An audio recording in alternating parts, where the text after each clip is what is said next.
তৈরি করব dry fruit thekua. Welcome back to my channel S কিচেনের পক্ষ থেকে আমি শেফালি নিয়ে এসেছি আপনাদের জন্য আরও একটি নতুন স্বাদের নতুন রেসিপি, ছট পুজো স্পেশাল ড্রাই ফ্রুট ঠেকুয়া। তো এখানে নিয়েছি আটা। এখানে আমার এই বাটির মাপ করে 1.5 বাটি আটা আছে।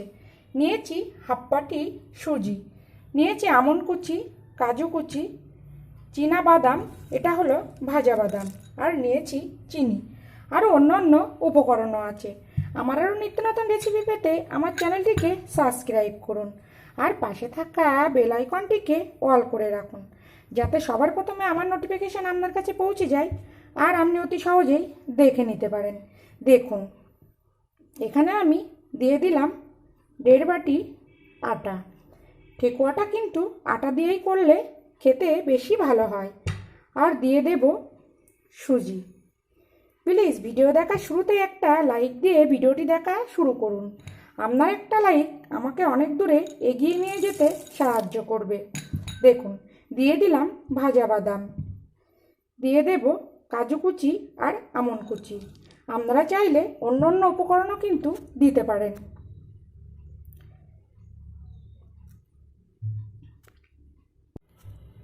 দেখুন, ড্রাই ফ্রুট আমি এখানে দিয়ে দিয়েছি। দিয়ে দেব পরিমাণ মতো লবণ।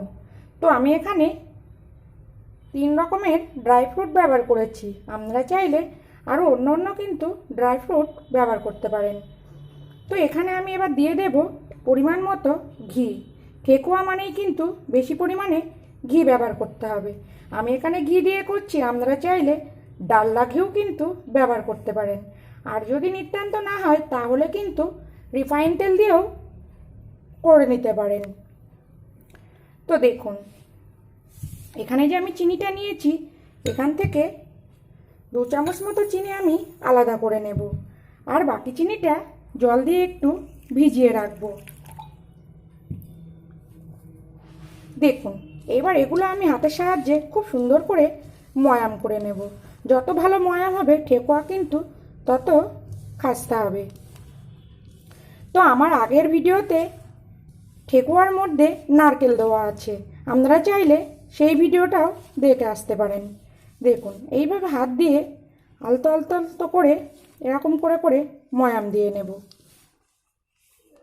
তো ময়ামটা করে নিয়ে ফিরে আসছি। দেখুন, সব উপকরণ আমি 10 মিনিট মতো ময়াম করে নিয়েছি। তো ময়ামটা কিন্তু খুব সুন্দরভাবেই দিতে হবে। তো বুঝবেন কি করে ময়াম হয়ে গেছে? তো দেখুন, এরকম চাপ দিলেই কিন্তু মুঠ হয়ে যাবে আর এরকম ভেঙে যাবে। এবার আমি যে এখানে 2 চামচ মতো গোটা চিনি রেখেছি, চিনিটা মিশিয়ে দেব।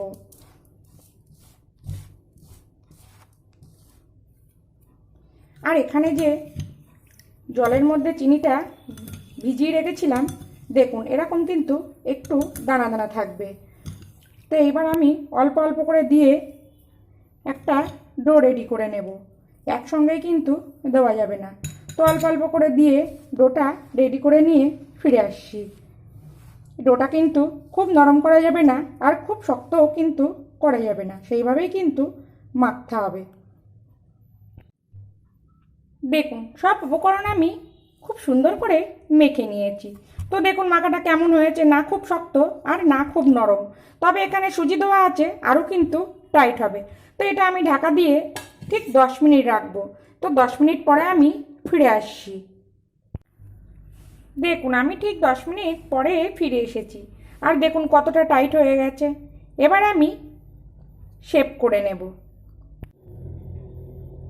দেখুন, এখানে আমি একটা ছুরি দিয়ে কেটে নিয়েছি। তো বাকিগুলো একটা পাত্রে তুলে নেব। দেখুন, এখান থেকে অল্প একটু অংশ নিয়ে নেব। তো এই ঠেকুয়াগুলো আমি একটু মাঝারি সাইজ করব। আপনারা আপনাদের পছন্দ মতো সাইজ করে নেবেন। দেখুন, একদম সহজ পদ্ধতিতে করে দেখাচ্ছি। হাত দিয়ে এইভাবে চাপ দেবেন আর একটু সাইডগুলো এইভাবে গড়ে নেবেন। দেখুন, এরকম একটু পাতা শেপ করে নেব আমি। আপনারা আপনাদের পছন্দ মতো শেপ করবেন। তো দেখুন, পাতা শেপ করতে গেলে উপরে তো একটু নকশা করতে হবে। তো নিয়ে নিয়েছি একটা ছুরি, আর ছুরির এই পেছনটা দিয়ে দেখুন এইভাবে একটু ডিপ করে আমি নকশাটা করে নেব। আপনারা আপনাদের পছন্দ মতো নকশা করে নেবেন। তো দেখতে দেখুন কত সুন্দর হয়েছে। আর খুব কিন্তু মোটা করা যাবে না, একটু হালকা রাখতে হবে যাতে ভেতরটা কাঁচা না থাকে। তো আমি একইভাবে সব ঠেকুয়াগুলো গড়ে নিয়ে ফিরে আসছি। তো দেখতে দেখুন কত সুন্দর হয়েছে। দেখুন একইভাবে আমি সব ঠেকুয়াগুলো পাতা নকশা করে নিয়েছি, আর দেখতে দেখুন কত সুন্দর হয়েছে। এবার আমি ভেজে নেব। দেখুন ঠেকুয়াগুলো ভাজবার জন্য কড়া বসিয়েছি, আর কড়া গরম হয়ে এসেছে। এখানে দিয়ে দেব পরিমাণ মতো রিফাইন তেল। তো আমি এখানে রিফাইন তেল দিয়ে ভাজছি, আপনারা চাইলে কিন্তু ডালডা ঘি দিয়েও এই ঠেকুয়া ভেজে নিতে পারেন, বা রিফাইন তেল আর ঘি দিয়ে মিশিয়েও কিন্তু ভেজে নিতে পারেন। তাহলে কি ঠেকুয়াগুলো খেতে অসাধারণ টেস্ট হয়। দেখুন তেল আমার গরম হয়ে গেছে। তো আমি তেলটা মাঝারি গরম করে নিয়েছি, খুব বেশি কিন্তু গরম করব না, তাহলে ঠেকুয়াগুলো দেওয়ার সঙ্গে সঙ্গে উপরটা লাল হয়ে যাবে আর ভেতরটা কিন্তু কাঁচা থাকবে। তো তেল হয়েছে বুঝবো কী করে? দেখুন একটুখানি গুঁড়ো দিয়ে দিলাম, আর দেখুন এইভাবে যে বুদবুদ কেটে উঠবে তখন বুঝতে হবে তেলটা আমার মোটামুটি হয়ে এসেছে। তো এবার আমি যে ঠেকুয়াগুলো করে রেখেছি এইগুলো দিয়ে দেব। আপনারা দেখেই বুঝে নিন তেলটা কেমন গরম আছে। প্রথমে আমি 4টে দিয়ে ভেজে নেব, তবে এক্ষুনি কিন্তু নাড়ব না, এক পিঠ হলে তবেই উল্টে দেব। দেখুন ঠেকুয়াগুলো কিন্তু এক পিঠ লাল হয়ে গেছে। তো এবার আমি আস্তে করে উল্টে দেব। তো এইভাবে উল্টে পাল্টে লাল করে ভেজে নেব। তবে কি আবারও বলছি, হাই ফ্লেমে কিন্তু ভাজবেন না, তাহলে উপরটা লাল হয়ে যাবে আর ভেতরটা কিন্তু কাঁচা থাকবে। তো এই পর্যন্ত আমার নতুন বন্ধু পুরনো বন্ধু যারা আমাকে পাশে থেকে সাপোর্ট করছেন তাদেরকে অসংখ্য অসংখ্য ধন্যবাদ এভাবে পাশে থেকে সাপোর্ট করার জন্য। আর যারা সাধারণ দর্শক পাশে থেকে সাপোর্ট করে এগিয়ে নিয়ে যাচ্ছেন তাদেরকেও অসংখ্য ধন্যবাদ এভাবে পাশে থেকে সাপোর্ট করে এগিয়ে নিয়ে যাওয়ার জন্য। দেখুন এইভাবেই উল্টে পাল্টে ভেজে নিতে হবে।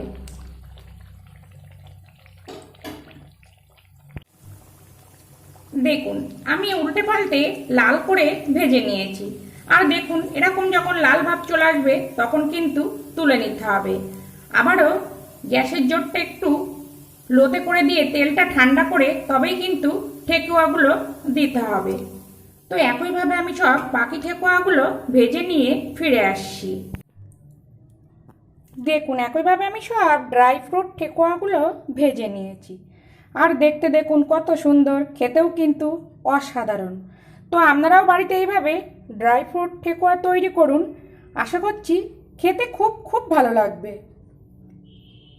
আর আপনাদেরকে একটা দেখাই কতটা, আওয়াজটা শুনে দেখুন কতটা শক্ত আর মচমচে হয়েছে। তো আপনারাও বাড়িতে এইভাবে ঠেকুয়া তৈরি করুন, আর যদি ভালো লাগে প্লিজ প্লিজ আমার চ্যানেলটিকে সাবস্ক্রাইব করে পাশে থাকুন। আর খুব ভালো লাগলে প্লিজ একটা লাইক আর সঙ্গে একটা শেয়ারও করে দিন। তো আপনারা কিন্তু এই ঠেকুয়া বাড়িতে না তৈরি করে খেলে বুঝতে পারবেন না যে কতটা খেতে সুস্বাদু হয়েছে। তো আবারও ফিরে আসবো নতুন কোনো রেসিপি নিয়ে। সবাই ভালো থাকবেন, সবাই সুস্থ থাকবেন।